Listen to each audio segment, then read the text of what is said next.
Good morning, California. How are you? This is Lee Shuer, And Becca Shuer. reporting in from Western Massachusetts. A beautiful day. Had a little snow yesterday. Happy spring. All right, so first we just wanted to give a shout out to Dr. Rodriguez and her whole crew there.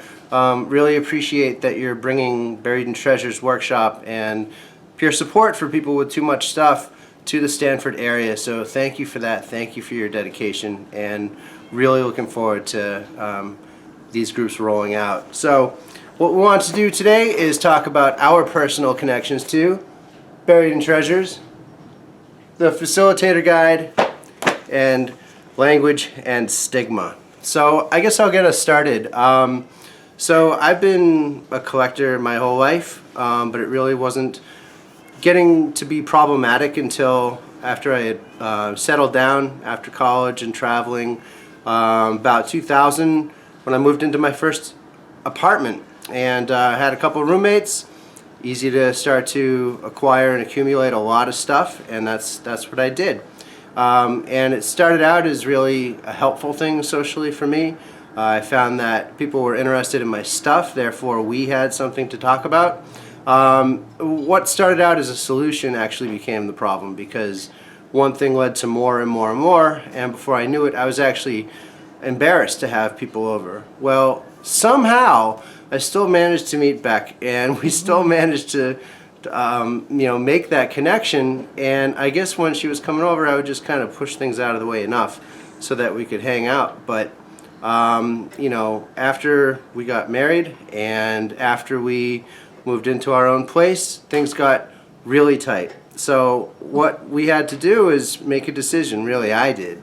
Where were my priorities? And my priorities were really my relationship, not the person I was when I was a little kid, or even when I was, just moving into that apartment and collecting the stuff and feeling lonely. It was like me today, who I am. So, it was just perfect timing that there was an ad in the paper for a study going on. Turned out that it would be related to Buried in Treasures eventually, about challenging my beliefs about attachments. I accepted the help. I had success with the exercise, and the ball was rolling. A few years later, after doing well enough to make our marriage work, Buried in Treasures workshop book came along. We had a chance to do a study on it at Smith College with Dr. Randy Frost, who's one of the authors, and I volunteered to run all the groups. In the process, developed a facilitator guide, and have gone on to continue to work on our home, have a happier relationship, right? Definitely. True. And things have gotten better since I've reduced what's come in and increased what's gone out. So just really excited to be here and tell you more about Buried in Treasures. So, Beck? All right, I will tell you. So, Buried in Treasures really saved our marriage. I can't imagine how we could have done it without all the amazing, valuable processes that are in this book and in the workshop. Before Lee got into Buried in Treasures, life was really hard. And it was hard for me as the partner, because I had to really roll with all the finding and keeping, all the items that were coming in the house and the things that weren't leaving. And it was really frustrating, and I felt really kind of pushed out of our own space before Lee got the help that he needed. And once he was able to latch onto this program and get involved and really immerse himself in it, our life really improved. And you could see it in all the progress that was made week by week in the program. And it was hard for me during the process because there was a lot of stuff that we had to work on. And Lee was doing a really great job. And it was awesome just to see week by week things changing, and they really were. It wasn't as fast as I would have liked ever, but it was real, and it worked, and progress was made. And one of the really interesting things about it was we realized that the acquiring issue was really the one to conquer before the letting go of things, because things kept coming into the house, and that was really overwhelming for me, and it caused a lot of anxiety. So it was interesting because in Buried in Treasures, in I believe the first edition, the letting go of things came before the reducing acquiring. And Lee and I really found that it should be the other way around. You got to stop bringing things into the house to really feel the difference at first. And so the book was revised to reflect that. And we found that's a really great practical change in it. So once Lee was able to get a halt on the acquiring, that really helped, because I didn't need to be anxious every time the door opened, wondering what was going to come in. You know, whether things cost money or whether they were free from the curb, it didn't really matter. It was just such the influx of things constantly coming in from all the finding. And then the keeping was there, but it was easier to get a handle on that and letting things go once we stopped things entering the home on such a frequent, really overwhelming basis it was. So the Buried in Treasures program allowed me to kind of relax a bit and let Lee go on with his process. And I was able to find the generosity of spirit to let him do that and not be on his back, like, what are you doing, get stuff out.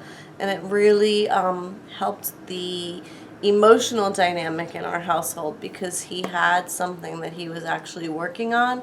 And as the partner who was really suffering from all the stuff in the house, I was able to watch this process really taking place and see the progress that Lee was making.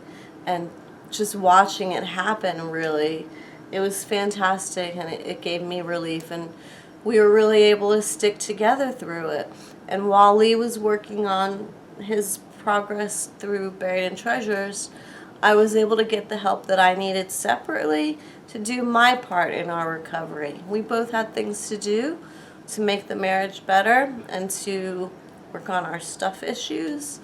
And yeah, it was great. We both had things to do, and Buried in Treasures made it so much easier to figure out how to do it, and really gave us that roadmap to get it done. Yeah, if it was so easy, it wouldn't have been such an issue. And It wasn't easy. no, and it wasn't like something that we could just kind of wing, couldn't just wing it. Like, it really took structure Definitely. to help make it work. So, you're familiar with the book. You're familiar soon with the facilitator guide. So, the facilitator guide, this is the spring 2016 edition. It's free online at mutual-support.com. Want you to be able to find that. It's a great supplement to the learning you'll do in the book. And for those of you who are going to be facilitating groups, it's invaluable, if I do say so myself. All right, so with that said, we'd like to do a little bit of good old-fashioned word association. So we've got some words here. We're going to share them with you and then give you a little sense of what they mean to us. All right, am I up? You're so up. Okay. First word is hoarder. When I think of the word hoarder, I think of just this person who is ruining people's lives, and they're costing the city's money, and they're messy, and they're pack rats, and they're selfish, and they're greedy, and they don't care about anyone, and they're just willing to live in a mess and a pigsty, and they must like it that way. And who knows why they got that way, but why can't they just change? And when I think of hoarders, I just think, let's just throw all their stuff out, and then they should be fine because they won't have any more stuff. But it's not that easy. It's not. That's a bad word to me. That's rough. It's rough. Oh, man. All right, well, how about a kinder, gentler term for the experience of acquiring and accumulating? How about finder keeper? So, finder keeper, this term represents better, I think, the experience that some of us have. You find stuff and you keep it. And it also differentiates between people that are finding but not keeping, and people who are keeping but no longer finding. So a finder is someone who's going out there and is still, treasure hunting, collecting, getting stuff, but able to let it go. So there isn't that same attachment, and it's not as prohibitive to a healthy lifestyle. Now, a keeper might not be somebody who's actually going out and getting things. They may have gotten it a long time ago and they're still stuck with it, making them a keeper. Maybe they inherited, a lot of sentimental items and it's still in the house. 5, 10, 20 years later, unable emotionally to approach it, they're a keeper. They're not finding, they're keeping. You've also got passive acquiring, which is just the stuff that's coming into the house on a regular basis, like packaging, the things from grocery shopping and junk mail and things of that nature. So you've got people who have stuff, they're no longer going out and getting it, but they are affected by it. So you've got finders, you've got keepers, and then you got finder keepers. I know that at a certain point I was a finder keeper and then reduced to the finding, so I was more of a keeper, and now I'm reducing things all across the board. So I still consider myself a finder keeper, but in recovery. So that's finder keeper. What you got next? All right, next up. Oh, you want to do hoarder again? No, I don't need to do hoarder again. Okay. Next up, I've got dun dun dun clutter. Clutter. Mounds of stuff to get over, and I can't find anything. And oh, I've got piles, but everything I need is in one pile, so it's kind of good, right? It's a mess. It's hard to walk around. There's stuff. I'm bumping into stuff. Oh, clutter. Clutter is hard for me because when I see it in my house, I know it's a reflection of really what's in my mind. Clutter's a pain. Clutter makes life harder. Yeah, makes life a lot more complicated than it has to be. Can't find stuff, lose stuff, buy stuff again because you can't find it. And then you look in the clutter, oh, there's 3 scissors that I had already. I didn't need to buy another one. Bonus. Yeah, clutter makes life difficult. All right, so squalor. Squalor is often confused with hoarding disorder or finding keeping because it can look similar. And in fact, in some countries, the terms are used interchangeably, hoarding and squalor, hoarding and or squalor. But it really is a separate phenomenon. Now, when we're looking at a room that's full of stuff, it's easy to assume that the person has an attachment to all these things, but not necessarily. You might be looking at what would be considered squalor. So you've got the actual health and safety hazards, maybe organic materials, things that are breaking down and creating these maybe biological hazards, tripping hazards. And what we're looking at is not attachment to those items necessarily. So what we want to do is avoid an approach assuming that people want it to be the way it is, and that's how we're going to approach it. So we got to always keep in mind that it's important to ask the person before we go ahead and ask them why this stuff means so much, and maybe just ask them what this stuff means. That's squalor. All right, next on the list. Dun dun dun. Identity. I can tell you that this stuff really affects identity in the way that it eats up the space. And I think with me personally, when I felt so squeezed out of the space, I felt like, where am I? I couldn't find anything that belonged to me in all the clutter that we had, and it affected my identity because I couldn't have friends over. I felt isolated. I was unable to get to things that I enjoyed doing, like art supplies and other hobbies that I had partaken in before our house was in this chaos of clutter, and also I didn't have space to do the things that made me feel like me. So as a partner of someone who was an avid finder keeper to the point where it was too much, it was really hurtful to my identity, and I just felt squeezed out. Like this stuff took up the physical space, but with that my emotional space really felt like it shrank too. It was really hard on my identity. Yeah. All right. So, value. Now, the very first part of the definition of hoarding disorder used to be that things saved were of little or no value, useless or worn out. And that was pretty upsetting because as someone with a lot of items, I knew that those things had value to me. That the utility wasn't necessarily in the condition, it's what it represented. And so it was not really a good feeling when I was told that my stuff had little or no value.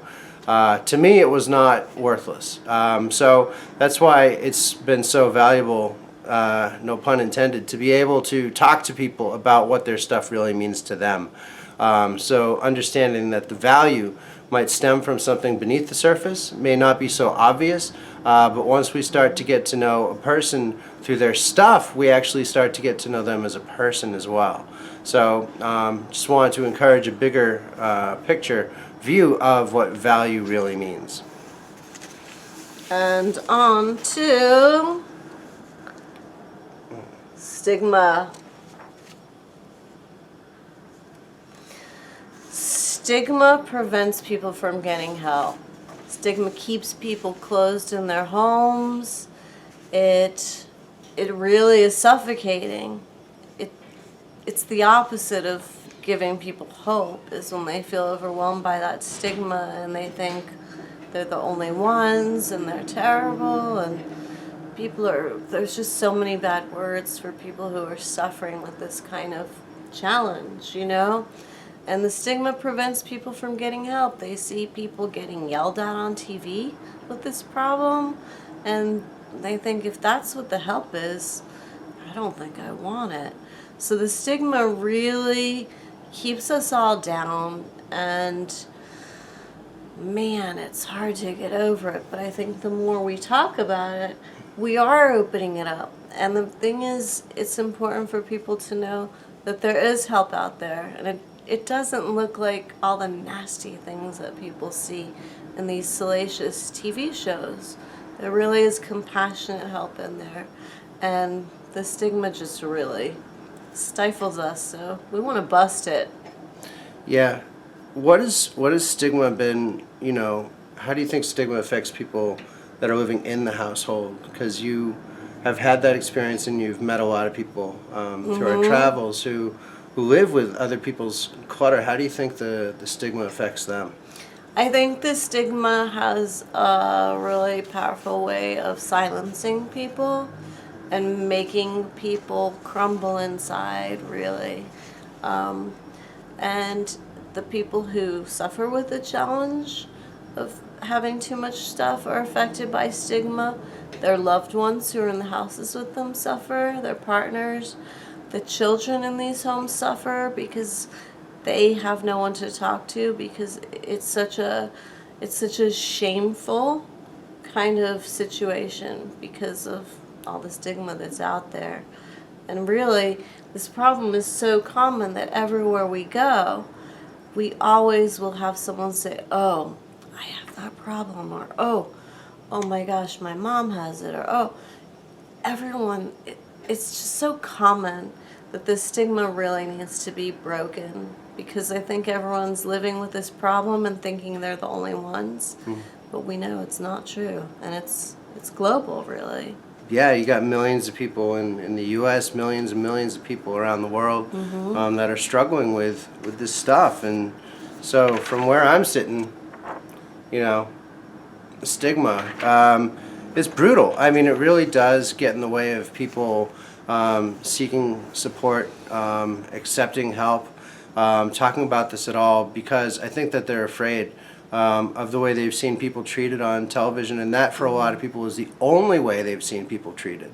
Not until maybe you come to a forum like this, learn about the peer support and buried in treasures, where you actually start to realize you're not alone, and that stigma, that perception of oneself that is so negative because of all of the messages that they're bombarded by, really does get in the way.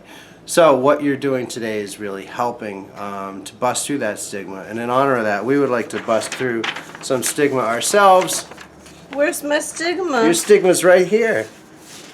Aww. Right? Goodbye, stigma. Whoop. Chuck it. Okay, we're going to recycle that later. Let's move on to one more thing. And let's talk about hope. Let's talk about hope. So, you know, when it comes to hope for me, what that brings to mind is just a sort of an image of a life that's, you know, less encumbered, less restricted, more free, that the priorities have shifted from collecting and collecting and collecting and building up the stuff to actually going out and doing things, having experiences.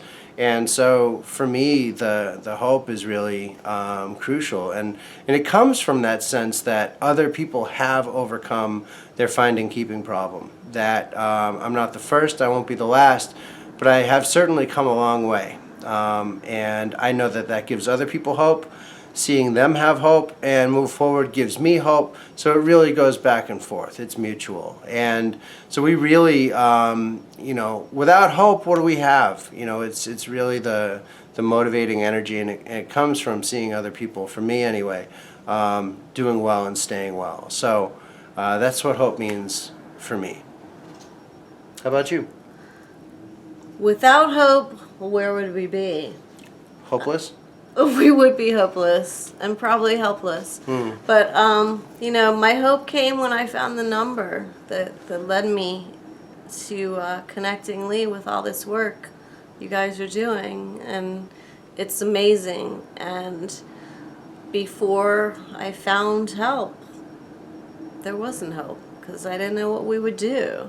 And I think it's really important to spread the message to people. There is help for this. And it doesn't look like yelling and screaming and berating people either. There's really compassionate, practical, supportive help available. And I'm so glad that we found it so we could enter this amazing phase of recovery that, you know, it's a real relief. It's really, it open the clouds up and the sun can shine in our life again. Things get better? Things do get better. Yeah. I'm going to do one more word association. The word is kitty, and this is what I associate with the word kitty.